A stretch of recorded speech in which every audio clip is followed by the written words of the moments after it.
Welcome to Not Milk Never Milk. Subscribe if you're lactose intolerant.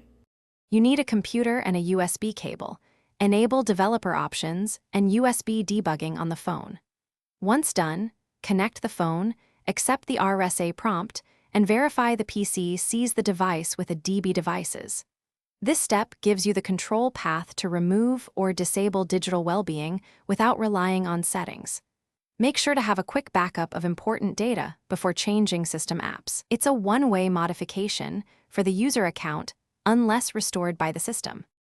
Now execute the removal or disable command from the PC. If you want reversible action, run the disable user command. For a cleaner removal, use uninstall user 0. After the command returns success, check installed packages or open settings to confirm digital well-being is gone or disabled.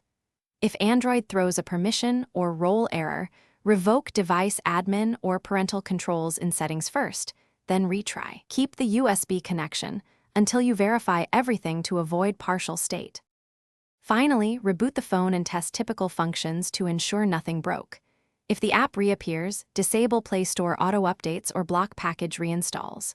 To restore later, use a DB Shell CMD package, install existing COM, Google, Android, apps, Wellbeing, or reinstall via Play Store. One key troubleshooting tip. If system features fail after removal, re-enable the package with ADB or perform a factory reset as last resort. Always keep a backup before altering system apps. Thanks for watching. If this was helpful, leave a like and consider subscribing. See you next time.